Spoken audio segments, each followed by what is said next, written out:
I just did something a little crazy. I bought the S26 Ultra. This is a phone that cost me around $1,300. So I unboxed it, set it up, and tested the screen, used the privacy display, took it outside, shot some photos, recorded some videos during the day and at night,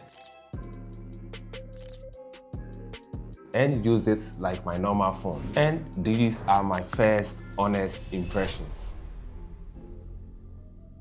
The first thing I noticed is that the phone itself feels expensive. The build quality is solid, the design looks clean, the black color looks really premium, and the moment you hold it, you can tell this is not a cheap phone. But when you open the box, there is almost nothing inside. You get a phone, a USB Type-C, a SIM ejector tool, and a quick start guide. That's it. No charger in the box. And I know that is normal with flagship phones, but for a phone that costs around $1,300, it still feels a little strange. The box may be empty, but the phone itself feels very premium. After setting it up, the first thing I noticed was the screen. The display is bright, sharp, and very easy to see, even under strong lighting. Everything looks clean, and scrolling around the phone feels very smooth.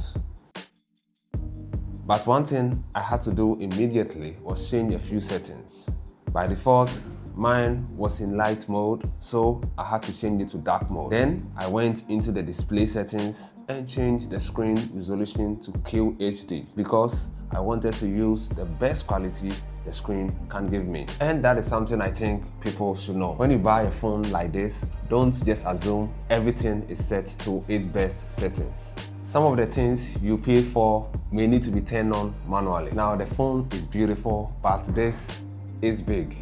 Really big. Using it with one hand is not the easiest thing. Typing with one hand feels uncomfortable. And if you have smaller hands, this is something you should seriously think about before buying it. I tested the S Pen and it works really well. It's smooth, accurate. It makes the phone feels more powerful. But honestly, I don't know if I'll use it every day. For some people, the S Pen will be a big reason to buy this phone. But for me, it feels more like a useful extra feature that I won't use often. Another thing I noticed is that this is not the kind of phone I will use without a case. The camera bump is big, the phone is a little slippery, and because it is so expensive, I would definitely protect it as soon as possible. But once I took the phone outside, the design started to make even more sense. The black color looks really nice in daylight, the phone looks clean, premium, and expensive.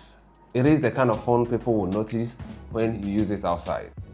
The screen was always very easy to see outdoors. I spent some time using it outside, watching videos and scrolling, and I did not struggle with visibility. But the feature I was most curious about was the privacy display. And honestly, this is one of the most interesting features on this phone.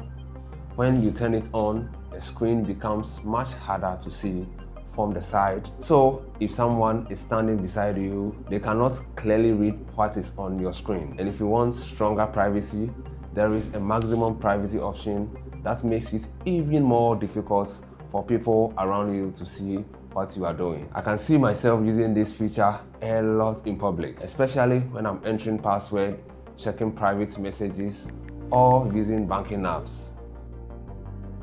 What I like even more is that you can set it to work only for specific apps. So instead of keeping it on all the time, you can turn it on only for apps where privacy actually matters. But there is one thing I noticed.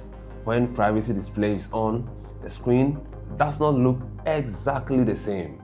You still see everything, but you don't get a full clean display experience. So I don't think this is something I would leave on all day. For me, this makes more sense to use it only when I need more privacy. Then turn it off when I'm done. After that, I started testing the camera. I took some photos outside, recorded daytime videos,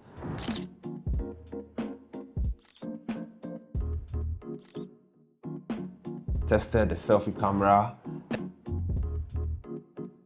and later recorded some nighttime videos as well. Daytime footage looks clean, photos are sharp, the colors look nice, and recording videos with it looks like something I can actually use for content.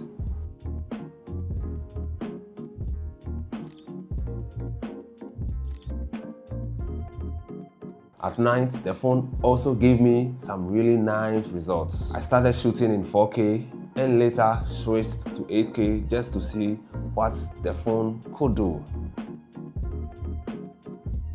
I don't know how much of a difference most people will notice after YouTube compression, but the fact that I can shoot that level of footage from a phone is still impressive. The selfie camera also looks good. And for someone who creates content, that matters a lot. This is not my full camera review yet, but from what I've seen so far, the S26 Ultra has a great camera system I want to test even more. Battery life also surprised me. After fully charging the phone, I used it through the day and I only had to charge it again the next day. This is a good sign because with a phone so powerful, you want to know that it can actually last through raw use. So after using the S26 for a short time, here's my honest first impressions. The phone feels premium, the screen is beautiful, the privacy display is actually useful, the camera looks promising, the battery so far has been solid, but it's not perfect. It is big, it's slippery, the camera bump is huge, there is no charger in the box, and privacy display is not something I would personally keep on all the time. So if you're coming from a lower end or mid-range phone, this will feel like a massive upgrade. But if you don't care about the camera, the S Pen, the big screen, the privacy features, or the premium build, then this might be more phone than you actually need. For me, this is only the beginning. I'm going to keep testing it properly, especially the camera, the battery, the privacy display, and how it compares to a much cheaper phone. Because the real question is not whether the S26 Ultra is good. Of course, it is good. The real question is whether it's actually worth the price. And that is what I want to find out next. So please do also subscribe, and I'm going to see you in the next video. And also like this video and let me know what is your favorite feature about this phone, or if you're planning to buy this one, let me know down in the comments. I'll see you in the next one. Bye for now.